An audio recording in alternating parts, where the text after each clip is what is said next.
Shalom, friends, and welcome to another edition. I'm here with a good friend of mine and really a mentor of mine, Michael Freund. Welcome, Michael. Thanks, Rav Tully. It's great to be with you.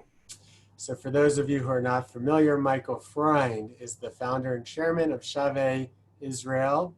Born in New York, Michael moved to Israel in 1995, where he worked for Prime Minister Netanyahu as his deputy communications director. And after that, or in the course of that position, and maybe Michael will explain it, how he came to found the organization Shavei Israel, which in my mind is probably the most fascinating and prophetic organizations in Israel today. Had the privilege of working closely with Michael and to help bring the lost tribes back to Israel, which is what Shavei is all about. We'll hear more about that in a moment. Michael has won many prizes for his work and many awards, including the Moskowitz Prize for Zionism, the Jerusalem Prize, and is the co-author of a book, Do You Have Jewish Roots? And A Drop in the Ocean. So Michael, it's great to have you with us. And we're going to talk about the important work you do on behalf of Aliyah, and maybe start by telling the story of how you got drawn to this calling in the first place. Sure. Back in the spring of 1997, when I was working in the Prime Minister's office, a small orange envelope arrived addressed to the Prime Minister, and it happened to land on my desk. It was from the leaders of a community in northeastern India called the Menasha, the sons of the tribe of Menasha. I opened the letter and I read it, and it was a very emotional appeal from this community saying that they were descendants of one of the 10 lost tribes of Israel, and after 2,700 years of exile, they wanted to come home again. They wanted to return to the land of their ancestors. I have to be honest and say that when I first read that letter, I thought it was completely crazy. Just the idea that some of our lost brethren would be in northeastern India struck me as fanciful, to say the least. But there was something very heartwarming and sincere and compelling about that letter, so I chose to answer it. It turned out that the Bnei Menashe had been writing to Israeli prime ministers since at least Golden Age year in the early 1970s, and probably since David Ben-Gurion and the founding of the state, and they'd never gotten a response. And when I met with members of the community and I learned about their history, their traditions, and their customs, and then when I went back to the book, I became convinced, as crazy as it sounds, I became convinced about the historicity of their claim. I became persuaded that they are, in fact, descendants of a lost tribe of Israel, and that we are witnessing a divine miracle. We are witnessing the beginning of the return, not only of the Jews, descendants of the Judeans, but we are witnessing the return of Israel, the tribes of Israel as well. So let's go there. Let's go back to the very beginning where there were 12 tribes of Israel, and Moses divides them up and gives each one a portion of land. And then he gives each one it's a unique mandate, a unique charge, a unique blessing. That's where it all begins, correct? In a sense, yes. In the book of Numbers, chapter 32, is where the rather famous incident occurs. Before the Israelites have crossed the Jordan River, two of the 12 tribes, Reuben and Gad, approach Moses and say that they have a great deal of cattle and wealth. They like the land that they see on the other side of the Jordan River, and they want to stay there. And a dialogue ensues, and in the end, they're granted permission to do so on condition that they cross the Jordan River with the rest of the tribes of Israel and take part actively in capturing the land from its inhabitants. But interestingly, in that story in the book of Numbers, half the tribe of Menasha is also mentioned.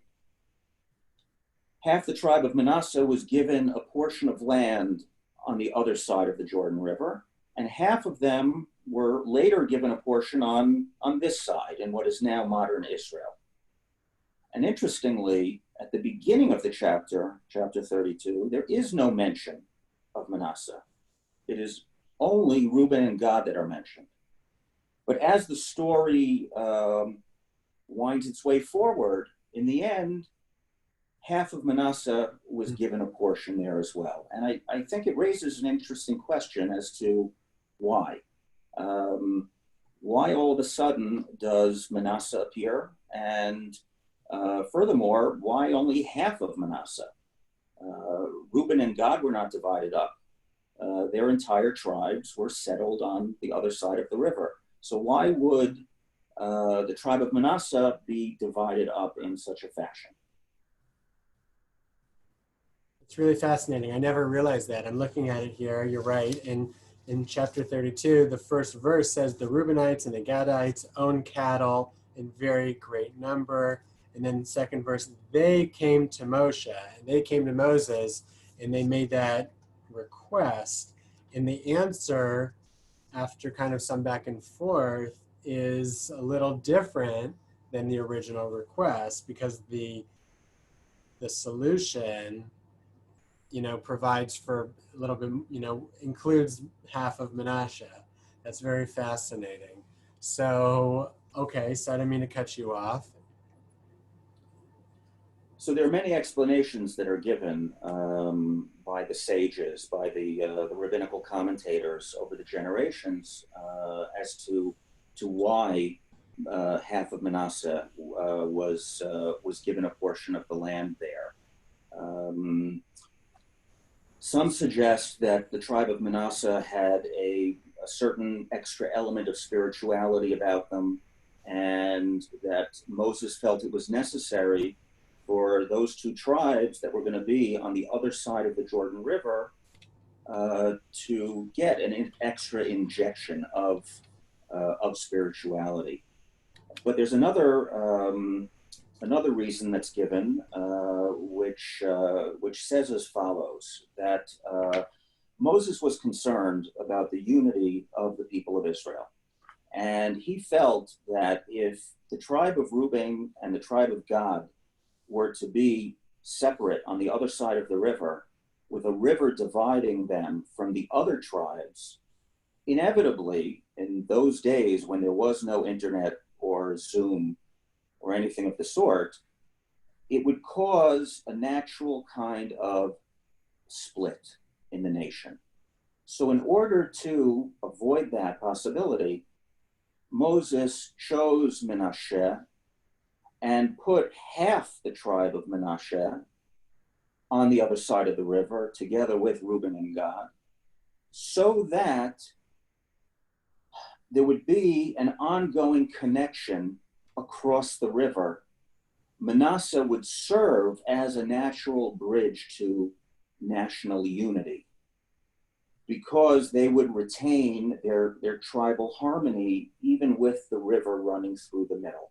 And that would emanate outwards to all the other tribes as well and keep them all united.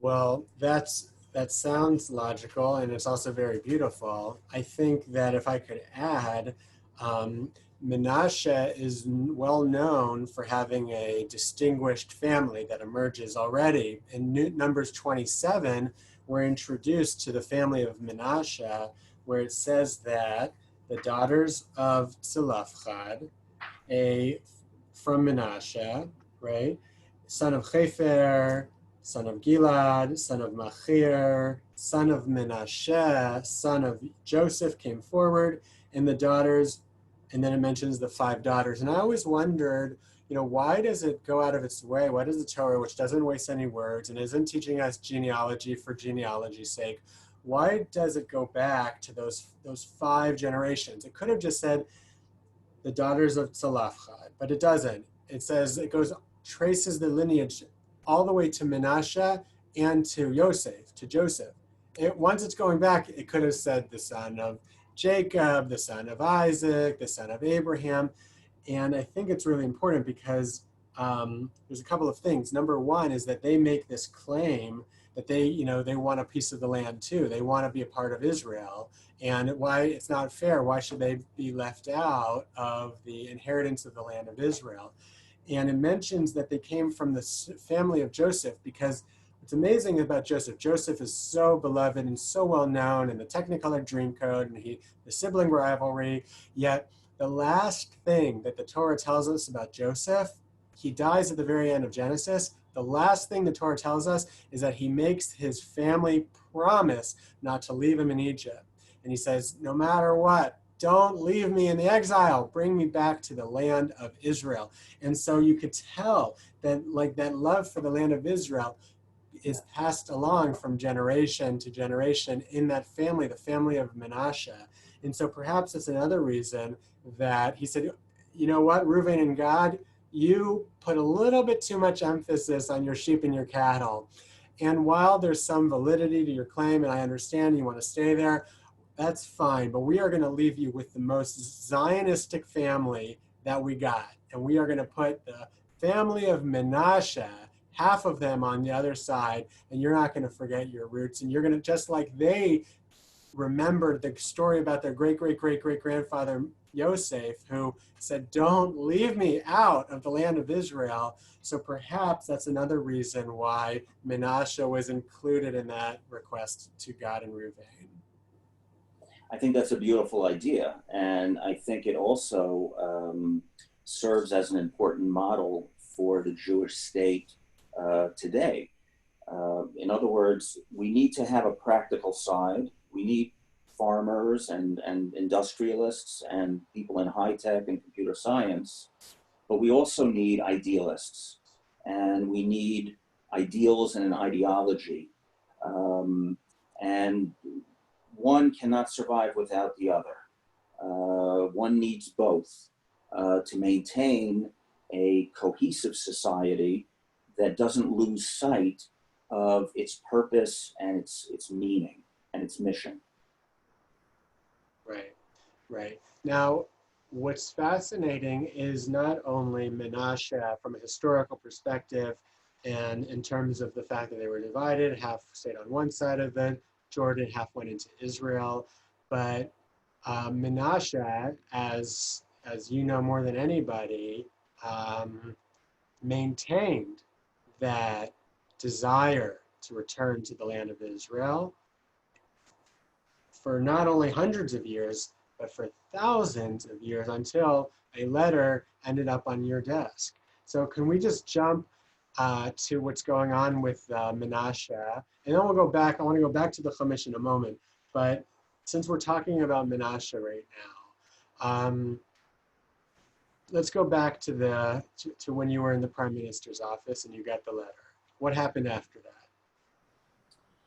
So then I arranged through the bureaucracy for large groups of B'nai Menashe to come to Israel on Aliyah.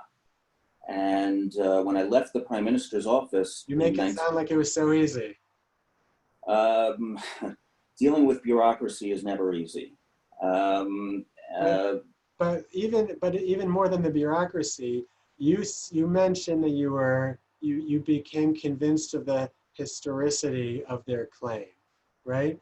So can you explain a little bit about what their claim was based on and what hoops and they had to jump through to not only prove to you that they were Jewish, but to prove to the world that they were Jewish?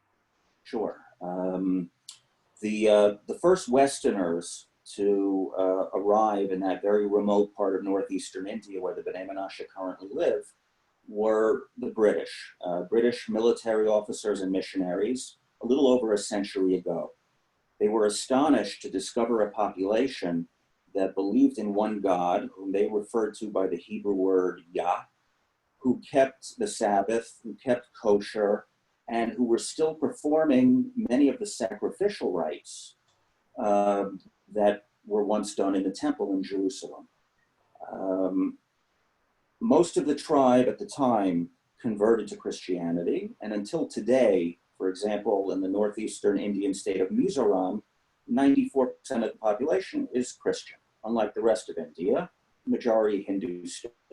There was a core group which refused to abandon the ways of their ancestors, and they came to serve as the basis for what we call the B'nai Menasha Jewish community. In fact, I heard many very moving stories about how when word of the reestablishment of the State of Israel in 1948 reached that part of India, many of the B'nai Menasha literally packed their belongings and began walking on foot in a westward direction, hoping and praying and believing that the Messiah was about to appear and bring them back. That didn't happen, unfortunately, but it rekindled within them that desire for Zion, which is something that they never lost. The B'nai Menashe never forgot who they were, they never forgot where they came from, and they never forgot where they one day dreamed of returning, Zion. They have an ancient song in their language, Katange, Katange, give praise to God. And in the song, one can still identify certain Hebrew words, such as Zion.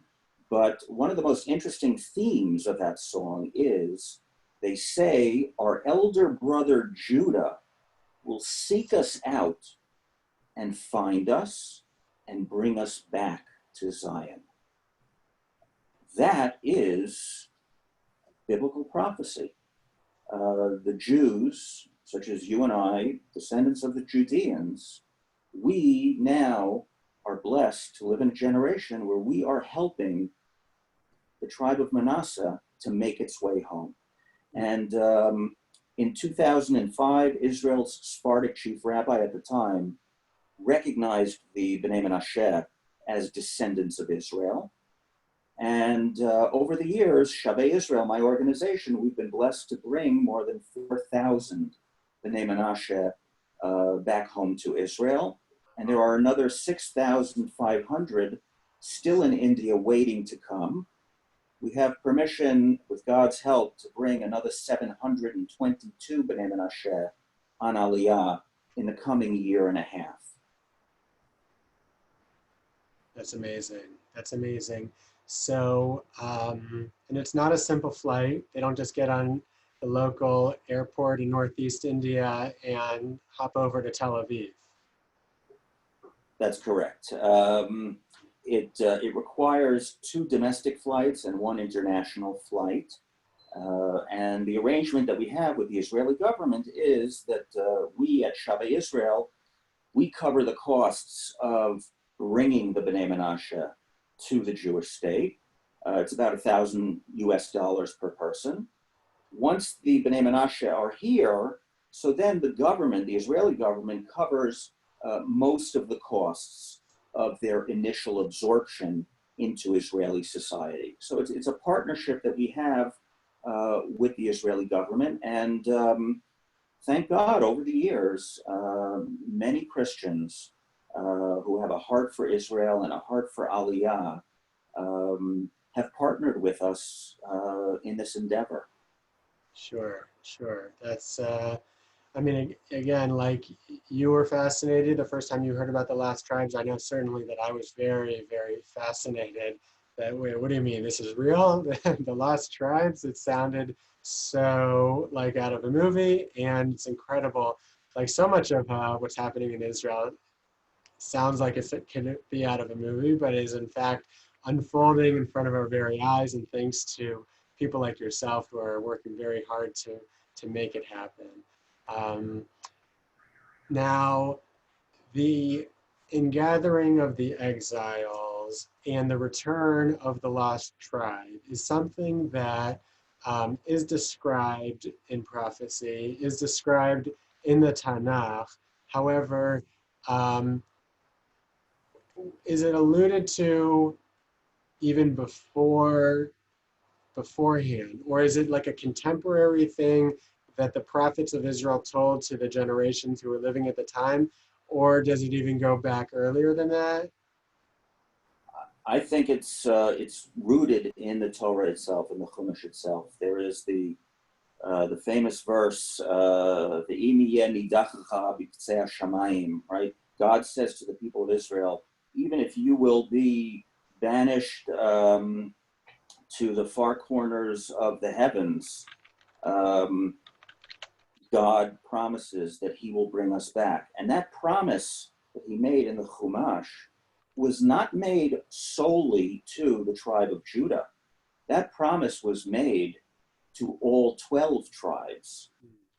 And that is an eternal divine promise that even if in the future they were to be exiled or expelled, no matter how far they might travel, God would bring them back. And I think that promise comes to serve as the basis for many of the prophecies that the Hebrew prophets later gave us about the return of the tribes. Mhm.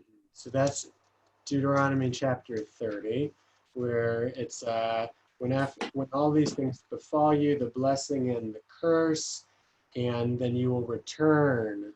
You will return. V'shavta ad Hashem Elokecha. You will return to Hashem. That's very similar to the name Shaveh Israel. You will return to Hashem your God. And I'm kind of paraphrasing, but again, in verse 2, it says Vishavta, you will, no, I'm sorry. Actually, look at that. If you go to chapter 30, verse 1, it says, Vehashevota elevavecha, right? Your heart will return, okay? Then it says, Vishavta ad Hashem Elokecha. It's a very slight variation, but of the same root word. You will return until God. And then in the next verse, in 3, again, Vishav Hashem Elokecha et Shivutecha. And God then will return you and restore your fortunes. Vishav v'kibetcha mikol ha'amim. The word shav or shavta or v'hashevota appears 4 times in those 3 verses. But it's interesting because it says that the first step is that our hearts must return. Then the children will return to God, and then it says that God will return you. And it's also interesting that the term return here is used both in a spiritual sense of returning to God and also in a physical and geographical sense of returning to the land. Those are 2 components of a Jew's return, particularly now in our era, where more and more Jews are both returning to the faith of their forefathers and returning to the land of their ancestors. The 2 go hand in hand. Yeah, that's so important. It's really such an important lesson because, the Israel Bible, which I'm reading out of the Israel Bible, where we really do try to emphasize the connection between the land of Israel and the people of Israel. And it just comes up in every chapter of the Bible. But, as much as God is focused on a certain piece of land, God's also focused on the return of the people in relationship to God. And it starts off with a very close relationship. God creates Adam, and then he's exiled out of the land. And then the whole rest of the Bible is the return, not only to the land, but a return to the restoration of the relationship with God. And the 2 really do go hand in hand. And that's why, that's really why I think what's so fascinating about the work of Shaveh Israel, the return of the people, isn't just a, Indiana Jones like adventure story, but it brings out in people of faith, people who have faith in the Bible, who love the Bible, who believe in the Bible. What it, I think, brings up in us and everybody is the notion that God is a God who keeps his promises. Yes. And again, it's not just an adventure story, but it is the hope that we will finally restore our the rightful relationship between ourselves, humanity, mankind, and Hashem. And I think it's also a lesson of great encouragement to each of us as individuals, that no one is ever truly lost in God's eyes. Uh, we use the term the lost tribes. Perhaps it's bad branding, because they may have been lost to us, but they were never lost to God. And it shows us how, even though the tribe of Menasha was cut off for 2,700 years from the rest of the people of Israel, and even though they wandered in exile for centuries and settled in a far off, remote, mountainous region of northeastern India, despite all that, God is bringing them back. And I think there's a lesson in that for each of us as individuals in our own lives, that no matter how far a person may stray or fall, and we all have ups and downs in life, but no matter how far a person may fall, they should never forget that God has the power and the ability to bring them back, even from the farthest reaches of the heavens. Beautiful. Amen. Now, the last thing I wanted to ask you about is that what you said has a lot of implications, that the B'nai Menashe were living in India and they had this ancient song that Judah will rescue them and bring them back to Israel. And that, you know, the Jews who today, the 10 or 15 million Jews that are alive today who identify as Jews from the tribe of Judah, in fact, are not necessarily the complete picture. And then there might be, or there are, many times that amount of people today, alive today, who can trace their roots back, and therefore, what, you know, so tell us a little bit about that. Well, we know the whereabouts of 4 out of the 12 tribes of Israel. First, there are the Jews, like you and I, who for the most part are from the tribe of Judah. We don't have family trees. AV, Cohen, but okay. Oh, okay, sorry. So, well, that's the second tribe. In other words, so Jews such as myself from Judah, that would be one. Levites and Kohanim, Jewish priests, are descendants of the tribe of Levi. So that's 2. The Ethiopian Jews have a tradition that they're from the tribe of Dan, which makes 3. And then there is Menasha. So there are 8 other tribes out there in the world. And we know from various verses, for example, in Ezekiel chapter 39, verse 28, I think it is, where God promises that the exile will end and not one shall be left behind. None shall be left behind in exile. They're all coming back. So we have a lot of work to do in terms of identifying and finding those lost Jews. And going back to your question, I think it relates directly to a divine promise that was made to Abraham, Isaac, and Jacob in the book of Genesis, where God said to them that their descendants, the Jewish people, would be as numerous as the stars in the sky or the sand on the beach.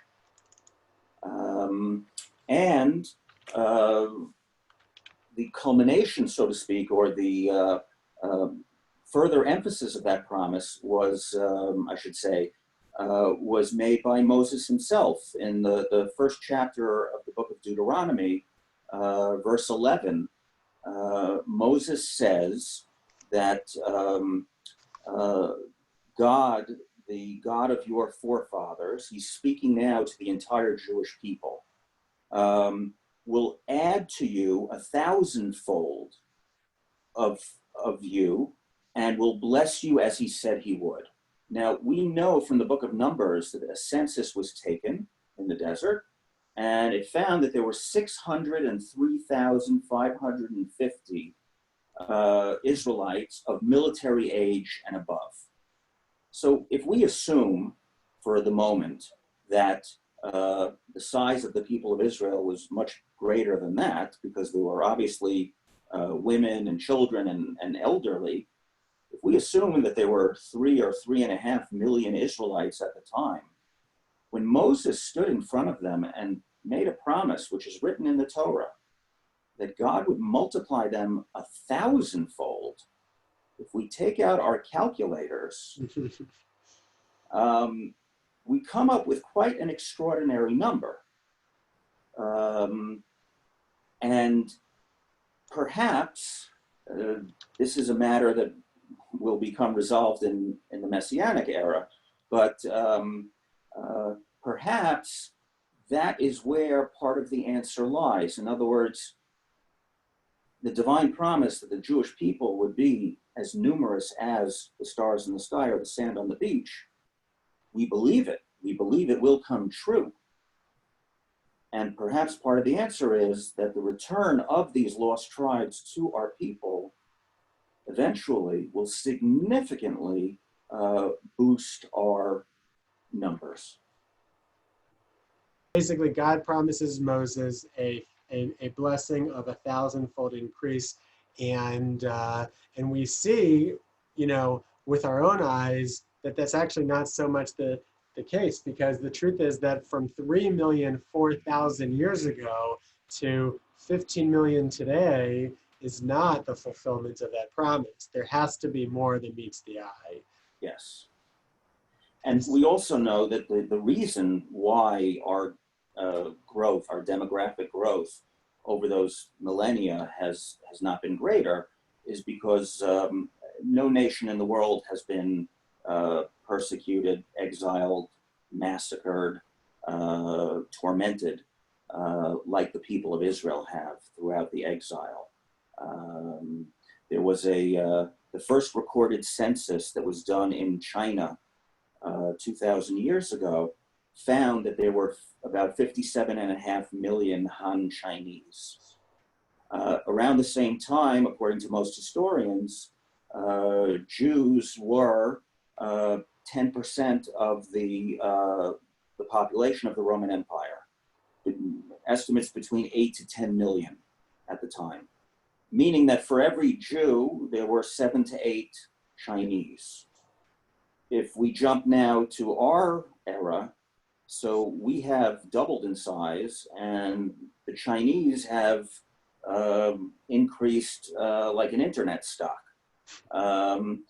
Clearly, that's a function of various historical factors, which we all are aware of. There's less Jews alive today than there were 100 years ago.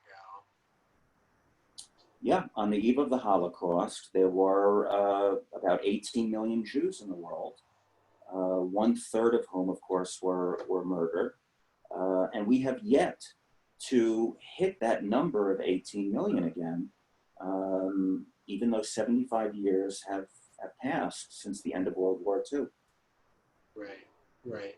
So this leaves a lot to think about, because I think that normally when you're reading Numbers, you're reading Deuteronomy, you don't necessarily think about the fact that these blessings to Moses, or the fact that the tribes were settled in different areas, you don't really think about the fact that, fast forward to today's generation, and many of these verses that, or even entire passages that seem somewhat, I don't know what the word is, maybe mythical or fanciful or fantasy-like, but in fact are really coming true today, and in a very tangible and literal way.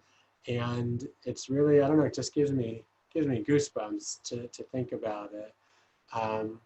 And how do people stay in touch with you? How do they learn more about Shavei Israel, Michael? Well, they can visit our website at www.shavei, V as in Victor, EI, shaveh.org, where they can learn more about the B'nai Menasha and the Chinese Jews and other lost tribes and hidden communities that we work with.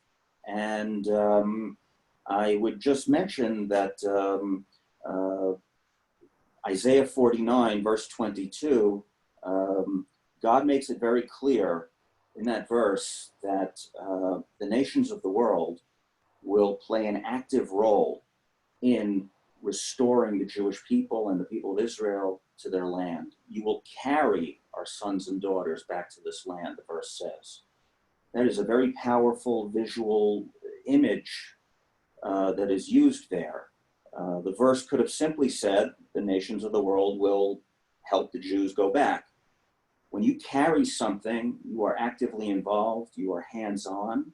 When you carry something, you are elevating it, and you are taking it from one place and bringing it to its destination.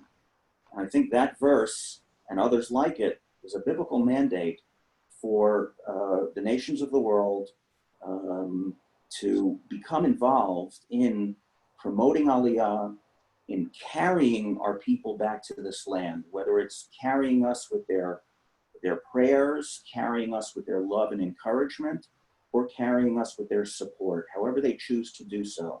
But it's a great opportunity to bless and strengthen Israel. Well, and we know that that's happening. And when non-Jews hear about Shavei Israel and the work that you're doing, I know that they are drawn to it and they are eager to have a part in carrying the Jewish people back. And so, you're facilitating it. That's really incredible. And you should just have continued success to continue your mission, bring back the rest of the B'nai Menasha, and Amen. and thank you so much for your time today. Thank you, Rav Tilly, for everything that you do to build bridges between Jews and Christians. And if I can just ask your viewers out there, I know they're all probably praying for Israel already, but if they can add in a little extra prayer that God should facilitate the return of the lost tribes of Israel, so that the redemptive process can move forward.